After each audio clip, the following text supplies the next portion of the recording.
This definitely puts me in kill range.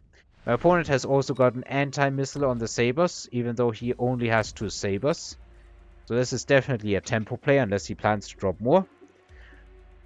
I do get the range, my opponent gets the health on the units. Advanced defensive tactics, I absolutely love the not the icon, the image of the fortress just throwing its shield up and getting shot to bits probably by whatever that is. Probably I would say it's sabers. I mean, these shots kind of look like they are maybe saber shots, and they would definitely be something that hurts a fortress.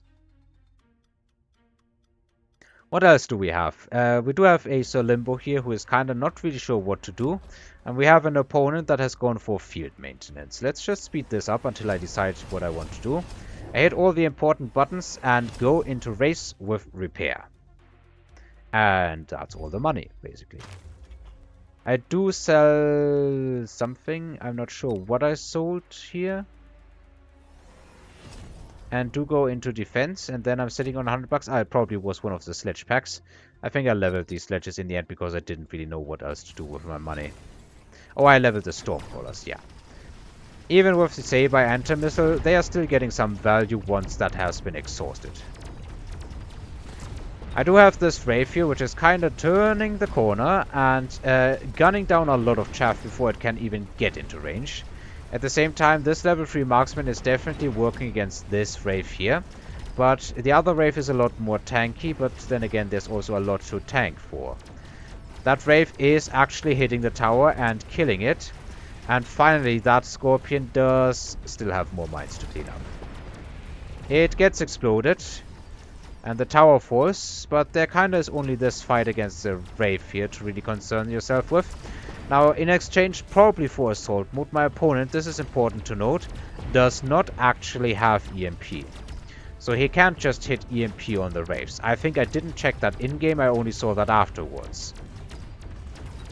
The Stormcrawlers hold the line against the Tarantula. There is a marksman that died, and this means there's no more anti-air, and we're going to watch a very, very long and very, very painful fight against a Tarantula that is simply too tanky to die. Health is barely moving. It takes a lot of shots to clean up the mines. I do eventually whittle this thing down, but not before I run out of time. At the end of the day, I take 200 damage. My opponent takes 600 damage. Not sure who of us got the better end of that deal. Alright. We have more wasps that I could spawn. We also have Assault Scorpion, Iron Blaster, Orbital Bombardment. I think there can be a case made for literally all of these, except maybe the Crawler spawn. Though it is nice to distract the marksman here. My opponent goes for the Orbital, but I'm gonna be perfectly honest. I don't really have that many units that I need to protect from Orbitals. Like, everything is either tanky, and I don't have that much chaff. Or it's a Stormcrawler. So I don't think it's all that important here. I do decide to go in heavier on the Scorpions, drop some more of those. I already spent all my money with this. And what do I decide to do? I think I was still selling something. Meanwhile, my opponent... Did I just see range on the marksman getting unlocked? I think I did see that. He also adds more marksmen. To be perfectly honest, I think the correct choice is elite marksman instead. Just to punch through all of these donuts. Or rather to punch through the healing of all of these donuts. This spider is so tanky, it does barely give a hoot about the Iron Blast here. Same with this spider. Though the Wraith is not surviving this. This Wraith, however, mobile beaconed on the other side, is actually going behind the opponent's line and starting to hit the tower. And it hit the tower successfully.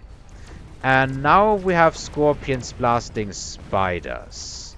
This Scorp's probably not gonna survive, but there now is no more spiders. The Stormcrawlers were finishing it. There is a Wraith left, there is a Scorpion left, and a whole lot of marksmen that are currently locked onto the Scorp. The Wraith does actually manage to get in and kill all of the marksmen. And I do survive another round. I guess I would have survived if only 4 marksmen had lived as well. Round number 9, we have some big drops here. Mustangs, Rhinos, Melting Points, Steel Balls. My opponent finally hits the elite button. I think that is the correct button to hit. I now hit this Mustang with range button here. A lot of Wraiths can level. And a lot of these marksmen don't have a level, so they don't do all that much more damage than just level 1 plane. And I decide to drop ever more Scorpions down on the floor. I sold the crawlers on this side here in order to get the money to level this donut to level 3. And then it's time to go for the mobile beacon trick on yet another side. The missile lands. Even though the Saber tried to shoot it down, the distance simply was short enough for it to still land. Meanwhile, the crawlers in the middle still distract my opponent's marksman. The Wraith has been EMP'd, and this donut is actually getting in again. The Scorpions are also blasting. The Melter here is taking care of the donut of the Wraith, but it is not enough. And while this Melter is good, Scorpions are better here. Melt this is all I'm gonna say. At the end of the day, my chaff clear was simply efficient enough, and my opponent's wasn't efficient enough, and I had finally gotten enough Scorpions out on the board so that they came fully online, and my opponent just got blasted by it. Alright, I suppose now it's time to try and turn it around and see what he could have done to win it. Alright, which of the drops is best here? I definitely think that the best is maybe the melting point and just plain friggin' sell it for some extra cash. Then promotions on the marksman and going for elite I think is the correct choice. We do need to stop the donut. We don't have EMP here. We do have EMP here. This is not perfect. It is, however, probably the only anti-air EMP solution that we even have in my opponent's board. I could go for this. I could just elite recruit some more marksmen and hope that works. This is gonna get sold, so I don't need to worry about it. Let's hit all the buttons that are super important. We could also go for boats and try to kill the race that way. And if we go for boats, we can go for photon as well. So why don't we try that? We have just enough money to make that happen. Throw one boat here. Throw one boat here. Actually, let's maybe put them a bit further towards the inside. That is increasing the chance of the Wraith getting in, but I'm hoping the boats turn around. This is gonna photon our entire army. Let's see if that is actually working and worth it. Because it may very well not. But it may very well also be. So that Wraith is getting in. That Wraith has gotten killed. Yeah, the boat here probably needs to be further on the outside, if I had to guess. Though, in truth, the battle kinda already has ended. By the time that Wraith gets in, there really isn't anything left, I guess. Tower does actually fall. So now this marksman level 3 with elite and the boat actually intercepted the Wraith. And I guess photon was just the solution here. Boy, do I take a lot of damage. That was a pretty big win. Almost, somewhat close to 3k damage. In a round that was lost pretty heavily last time. Don't underestimate photon overlords, ladies and gentlemen. I think the primary reason why they were so good is because now the Wraiths with degen don't get EMP'd in the first stages of the fight.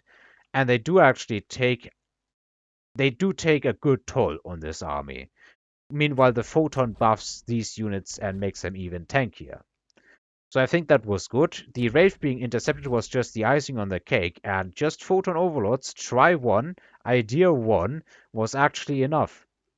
Alright, thanks everybody for watching and listening, and I hope to see you next time.